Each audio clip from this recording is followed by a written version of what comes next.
prazer estar aqui hoje para apresentar um pouco do trabalho que vem sendo desenvolvido aqui na Universidade Estadual de Londrina sobre aplicações da microbiota na melhoria da qualidade e produtividade agrícola. Meu nome é André Luiz Martinez de Oliveira, sou professor do Departamento de Bioquímica e Biotecnologia da Universidade Estadual de Londrina. Então, o que temos para a agricultura atual e futura é um grande desafio. As projeções que se apresentam para a população mundial é um crescimento bastante significativo. Temos uma curva que prevê uma população no ano de 2050 que varia entre 10,5 bilhões a 8 bilhões de habitantes. Muita gente nesse planeta que precisa de recursos naturais e que precisam de alimentação. Aliado a esse aumento populacional, o que temos associado a isso é um maior acesso ou a busca de garantia de maior acesso aos alimentos pelas populações. Uma diminuição da subnutrição que vem sendo buscada e perseguida pela maioria dos países que ainda se encontram no estágio de desenvolvimento. Então nós temos um aumento na quantidade de alimentos consumidos pelas populações que parte de até 3 quilos. O caminho para encontrar a sustentabilidade é que tenhamos cada vez menos energia de fora da propriedade para que se alcancem boas produtividades agrícolas. Quando se utiliza muita energia, quando se utiliza muito insumo de origem industrial, que tem em sua cadeia de produção uma quantidade de energia fóssil muito grande, a utilização dessa energia para a produção desses insumos, o custo energético da produção fica muito alto. É preciso que diminuamos a quantidade de insumos externos à propriedade, que trabalhamos mais com os recursos naturais disponíveis nas propriedades, no ambiente de produção, para que cada vez menos entre energia de fora desse sistema, que a quantidade de energia que é exportada tem uma relação quase direta com a energia do sol que chegou naquele sistema durante o período de produção.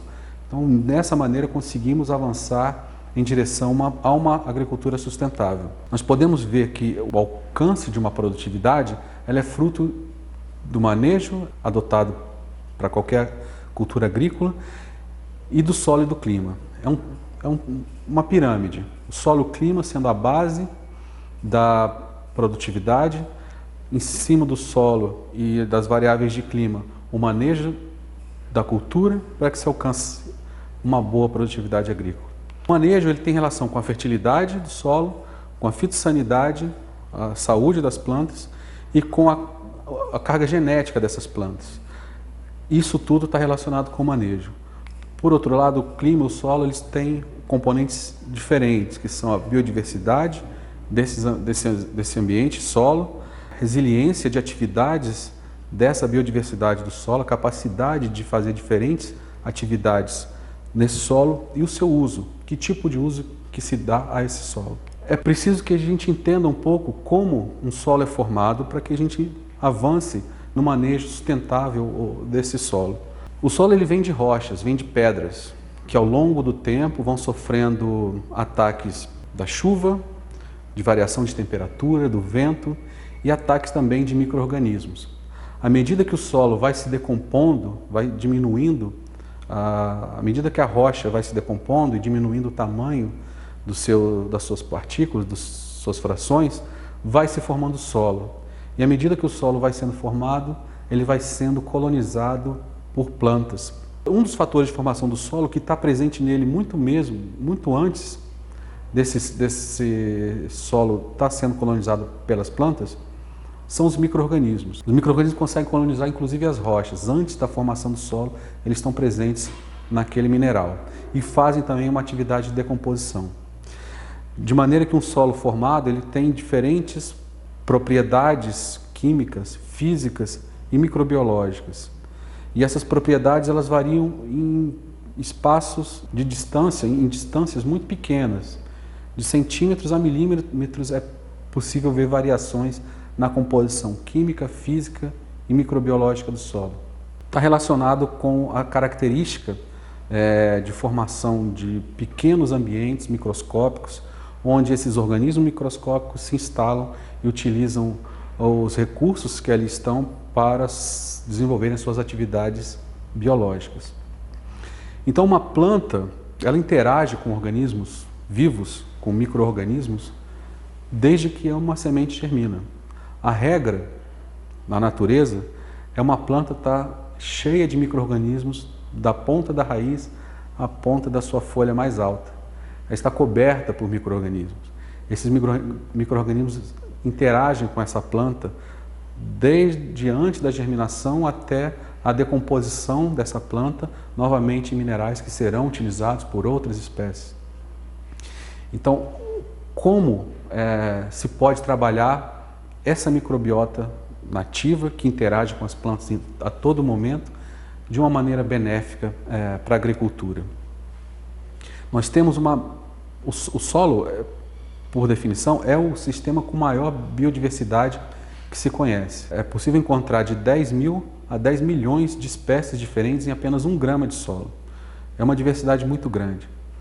Cada genoma com características biológicas e bioquímicas diferentes, realizando funções diferentes no ambiente, responsável por atuar de maneira diferente dentro daquele sistema. Quando se trabalha uma atividade agrícola intensiva, com uma única ou poucas culturas de maneira consecutiva, com uma grande entrada de insumos naquele ambiente de produção, a biodiversidade do solo ela tende a ser reduzida, diminuindo as possibilidades de resiliência ou de manutenção das atividades nativas daquele solo, naturais daquele solo.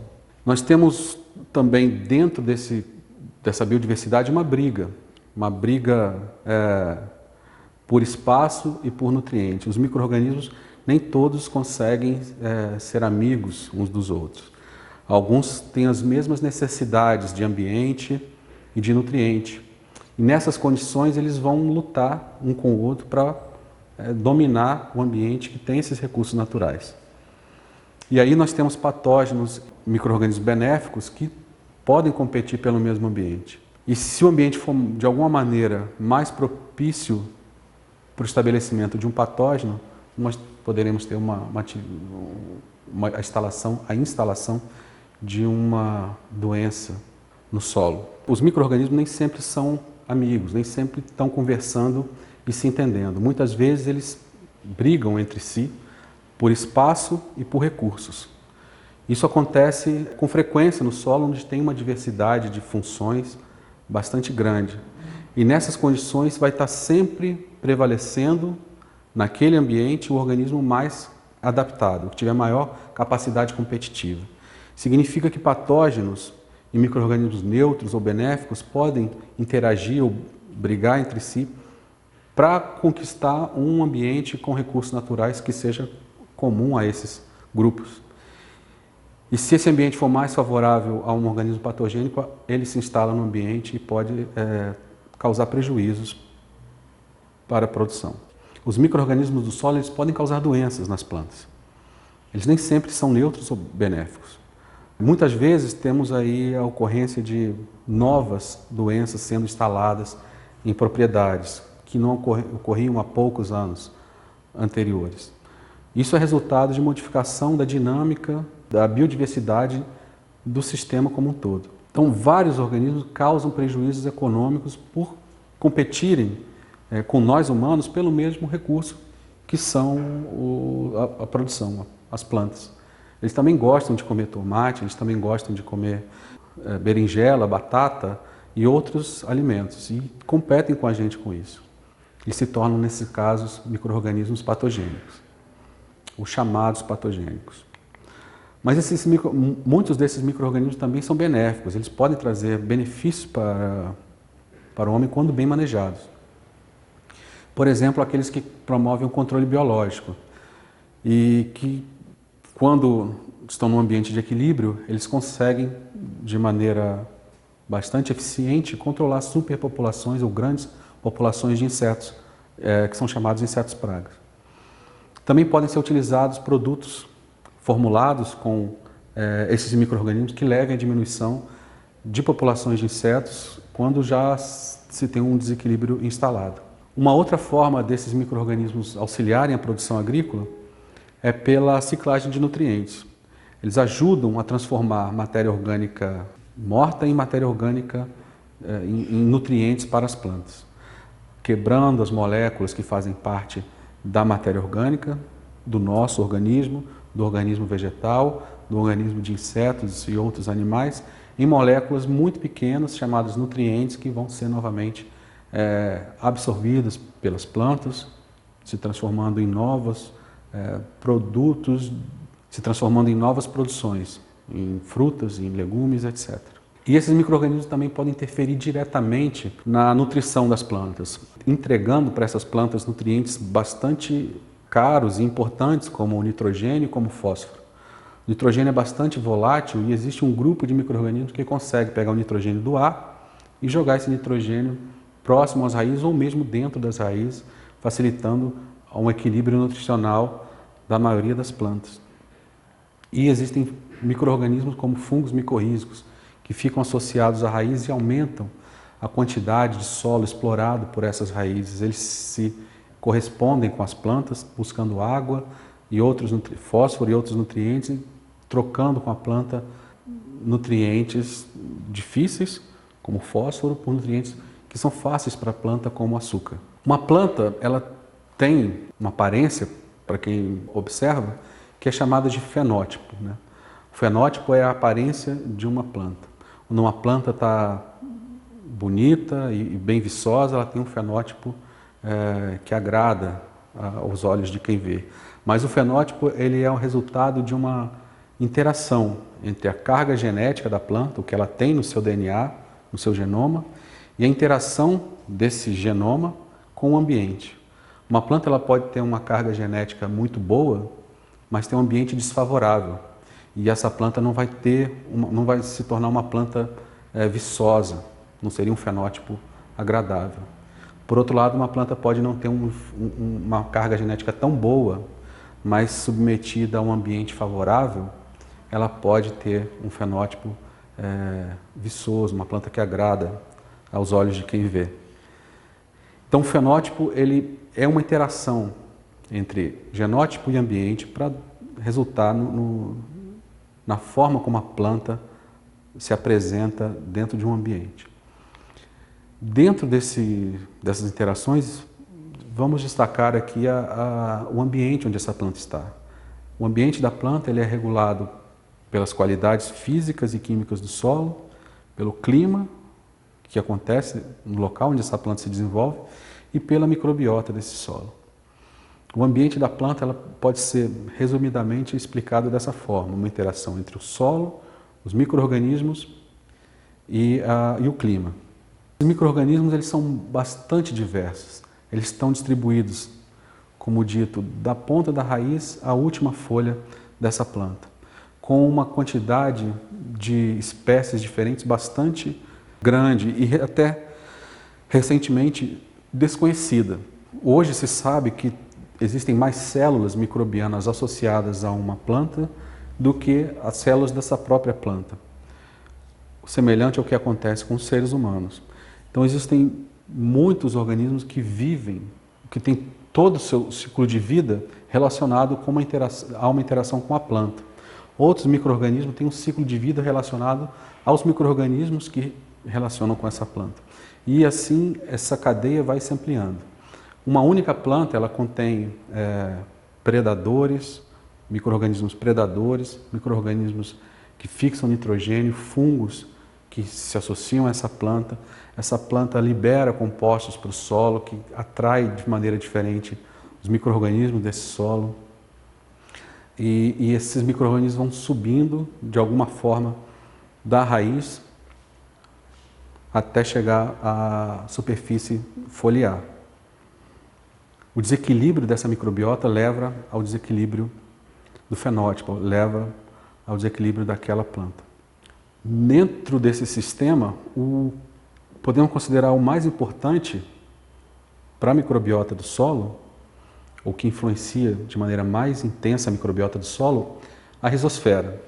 A rizosfera da planta é a região do solo que está bem próximo às raízes, 1 milímetro a 2 milímetros, a 5 milímetros das raízes.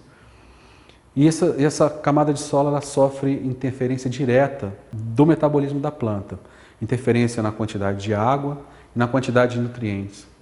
Nessa porção do solo, chamada rizosfera, a planta deposita, a partir das raízes, materiais de baixo peso molecular, pequenas moléculas, mas também moléculas grandes.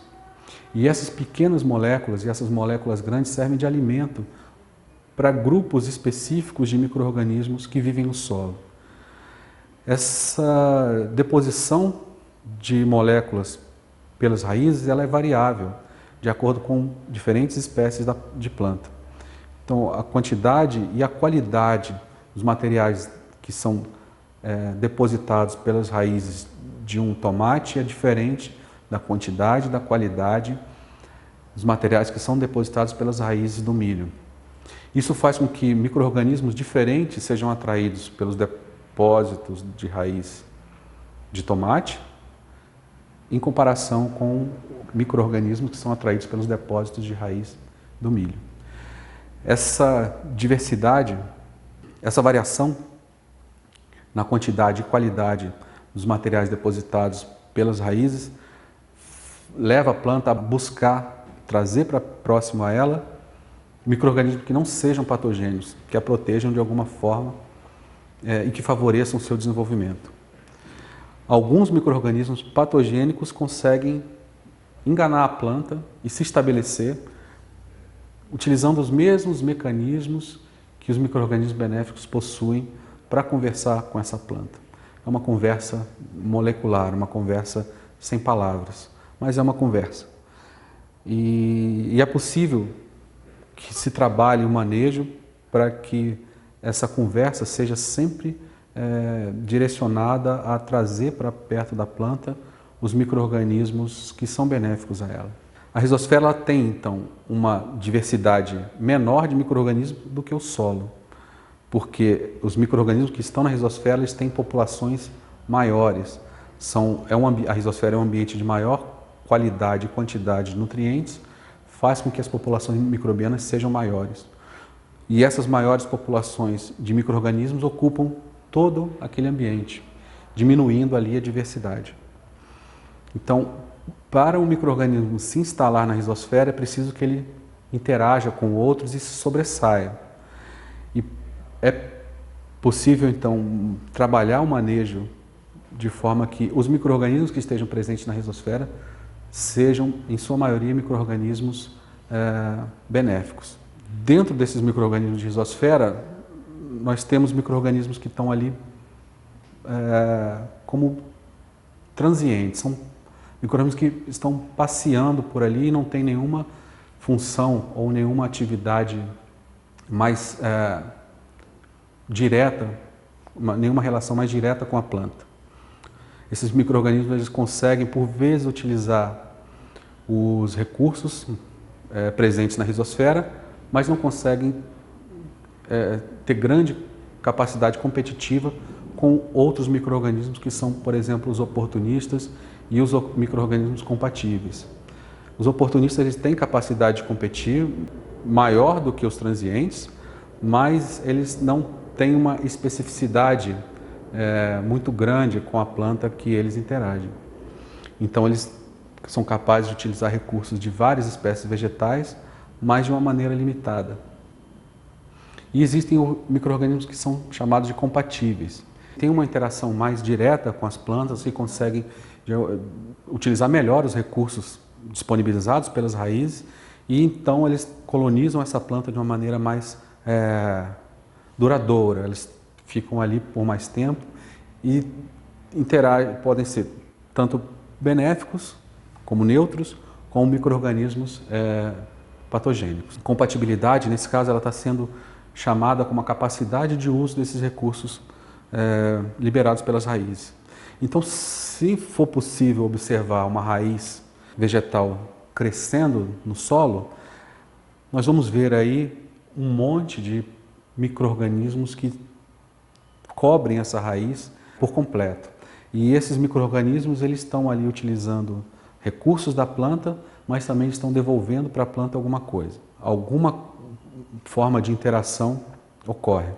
E eles são, então, influenciados, a população desses micro-organismos e a biodiversidade desses micro-organismos é influenciada pelo metabolismo da planta, ao mesmo tempo que o metabolismo esses próprios micro-organismos induzem a planta a modificar a quantidade e qualidade dos compostos que eles são exudados pelas raízes. Esses micro-organismos que estão associados a raízes, por vezes, eles conseguem entrar no tecido da planta e alcançar os tecidos superiores, migrando por dentro dos vasos condutores. E se tornam um grupo de micro-organismos ou uma característica de micro-organismos que é o endofitismo, micro-organismos que vivem dentro das plantas, mas que não causam doenças a ela. Dentro da microbiota do solo, nós temos grupos funcionais bastante importantes. Ciclos do carbono, onde trabalham micro-organismos celulolíticos, amilolíticos e actinobactérias que fazem a transformação do carbono, da matéria orgânica, em CO2 e em outros compostos de carbono. O ciclo do nitrogênio, onde bactérias trazem nitrogênio da atmosfera para o solo, e bactérias do solo que utilizam esse nitrogênio do solo para respirar e o devolvem para a atmosfera.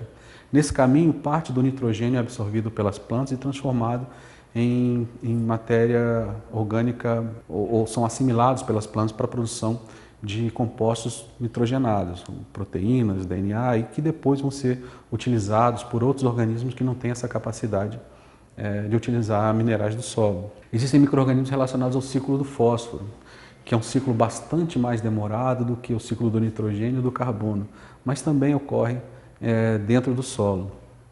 E micro-organismos que se relacionam com o ciclo do enxofre, renovando então esse elemento dentro dos sistemas. Vários fatores afetam a biomassa microbiana do solo, entendendo como biomassa microbiana um conjunto de micro-organismos que atuam em todos os ciclos biogeoquímicos que estejam presentes naquele ambiente.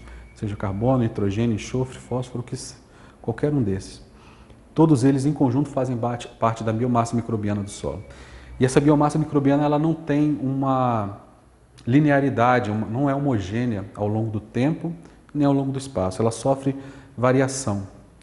E essas variações elas podem ser de ordem física, de ordem química ou de ordem biológica. Se faz mais calor, se faz mais frio, é uma alteração de ordem física.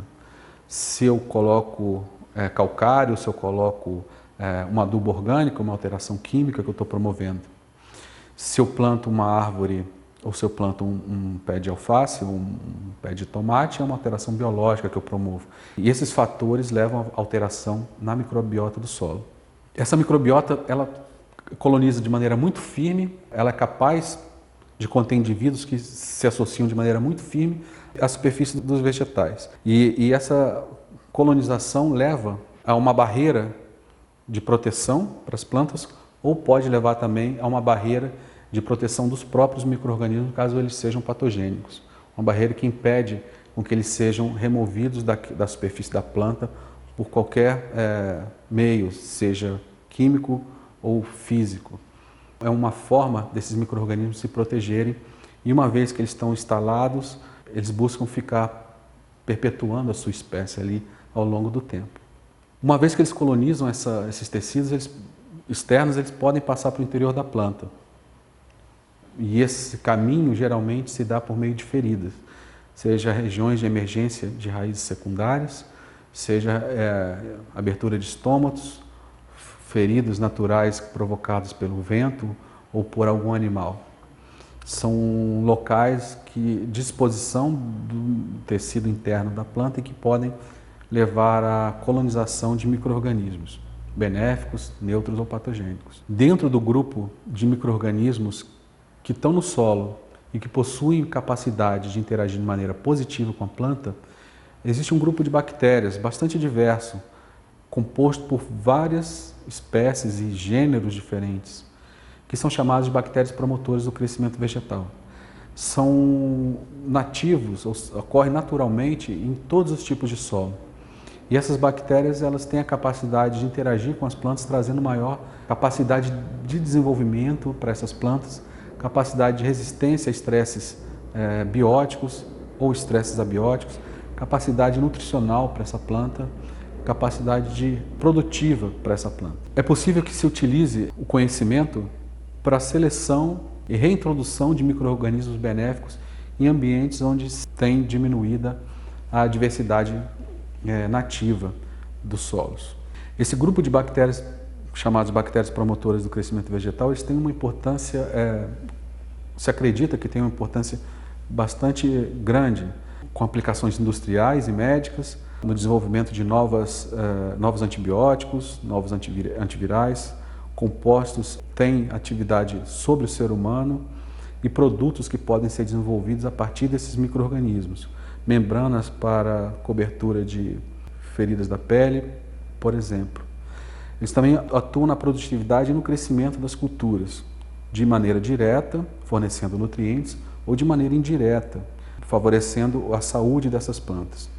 E também eles podem ser utilizados em trabalhos de melhoria do ambiente de produção, que se chama de remediação de áreas contaminadas. A remoção de compostos químicos tóxicos ou metais pesados, e existe a possibilidade também de utilização desses micro-organismos na remediação de áreas contaminadas, na recuperação de áreas contaminadas, seja por compostos químicos ou por metais, em associação ou não com plantas. Dessa maneira, as bactérias promotoras do crescimento vegetal interagem com a planta e dela retiram energia. A planta fornece energia para esses micro-organismos por meio de produtos de fotossíntese, que para a planta não custa nada além de água e sol. E, em troca, esses micro-organismos fornecem para a planta compostos que auxiliam o crescimento dessa planta.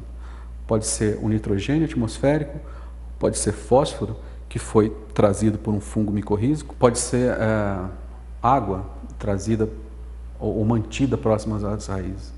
Essa troca é sempre benéfica e nesse balanço ganham os dois agentes, tanto os micro-organismos benéficos como a planta. Vários mecanismos, então, são possíveis de ação por esse grupo de bactérias. Os mecanismos de promoção do crescimento variam da fixação biológica de nitrogênio, a produção de reguladores de crescimento que interferem no metabolismo da planta, na solubilização de fósforos e outros elementos minerais, seja ferro, o zinco, outros elementos, o biocontrole, competindo com patógenos que estão no solo, e mitigação de estresses. Estresse salino, estresse hídrico, estresse térmico, podem ser diminuídos por compostos químicos produzidos por micro-organismos benéficos que estejam associados às plantas. Uma agricultura, então, chamada sustentável, ela deve buscar maior proveito dessa característica da diversidade microbiana do solo, trazendo estratégias de manejo que promovam o estabelecimento e a manutenção da biodiversidade, da maior biodiversidade possível no solo, para que sempre tenha a possibilidade aumentada de ter perto dessas plantas micro-organismos benéficos. A melhor forma de fazer isso é trazendo menor impacto da ação do homem sobre esse solo, menor entrada de compostos químicos, ou o menor possível. Esses compostos impactam o ambiente. A utilização de diferentes espécies ou uma rotação de culturas contendo várias espécies, para que não restrinja a diversidade do solo somente aos organismos que têm afinidade por determinados compostos produzidos por uma espécie vegetal. E trabalhar, na medida possível, diminuindo efeitos extremos de clima, seja de temperatura ou seja de disponibilidade de água. Nesse sentido, é possível trazer para o solo maior saúde, maior capacidade de sustentabilidade na produtividade agrícola. Dentro do trabalho desenvolvido aqui na Universidade Estadual de Londrina, temos visto que é possível recompor um pouco dessa microbiota. É possível trazer para o ambiente de produção organismos benéficos e permitir que eles estejam em associação com uma planta desde sua semente. É um trabalho que não é feito somente aqui e é bastante conhecido como inoculação de sementes, bastante comum para leguminosas.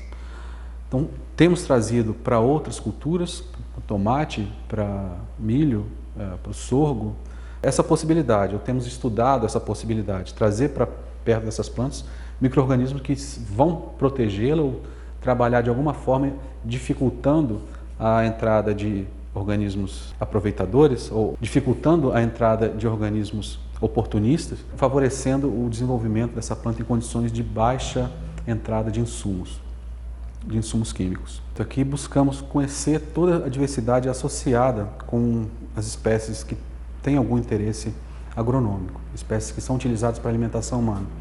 E temos visto a possibilidade de identificar micro-organismos benéficos em todas as partes dessa planta, em todos os tecidos dessa planta. Dependendo do meu interesse, ou da onde eu quero atuar, melhorando o manejo de uma cultura, eu posso trazer micro-organismos que atuem na proteção, na nutrição ou na resistência dessa planta. Para isso eu tenho locais ou tecidos diferenciados onde eu posso buscar esses micro-organismos. Nós temos feito isso e alguns ensaios realizados pelo grupo de pesquisa aqui da Universidade Estadual de Londrina têm trazido resultados bastante promissores, tanto em plantas que são utilizadas para reflorestamento em árvores, onde aumentamos a velocidade de germinação dessas plantas utilizando micro-organismos que fazem a quebra de moléculas como a celulose e que disponibilizam mais facilmente nutrientes para essas plantas se desenvolverem, para essas árvores se desenvolverem. Micro-organismos que atuam trazendo fósforo que está imobilizado no solo e permitem que essa planta tenha uma melhor nutrição e aí se desenvolva de maneira mais acelerada. Micro-organismos que trabalham alterando o padrão de desenvolvimento de raízes, favorecendo o maior volume de raízes e dessa forma permitindo que mais organismos benéficos se instalem nessas raízes e aí a planta tenha uma melhor condição nutricional e tenha maior produtividade. Esses micro-organismos também podem trazer efeitos no desenvolvimento de tecidos internos dessa planta, aumentando o número de vasos condutores e aí proporcionando maior capacidade dessa planta utilizar a água e trazer para perto dela o maior volume de água por capilaridade do solo e se tornar resistente a estresses hídricos. E por fim, a produtividade. Esses micro-organismos eles trazem um aumento de produtividade sob condições de baixa entrada de insumos industrializados. Isso faz com que o balanço energético, nesses casos, seja bastante favorável ao ambiente. A maioria da energia que foi produzida pelas plantas fica no ambiente na forma de palhada, na forma de raiz. E o que sai na forma de produto ou produção tem um pouco de relação com a quantidade que entrou na forma de insumo. O que se deve perseguir é esse balanço energético, é isso que trará sustentabilidade aos sistemas agrícolas. Para que nós cheguemos num produto que possa ser utilizado na agricultura, a partir da biodiversidade nativa do solo, é uma série de etapas como se fosse um funil. O conhecimento da biodiversidade é o primeiro passo e esse conhecimento requer o isolamento, a identificação de cada um dos indivíduos ou dos possíveis que se possa trazer para o laboratório em condições de se estudar o seu metabolismo. Uma vez que se obtém um grupo de micro-organismos potencialmente úteis para a agricultura, se passa a caracterizá-los e depois da sua caracterização, a primeira etapa de corte, removendo micro-organismos que historicamente já se sabe que não têm efeito benéfico, pela própria literatura disponível.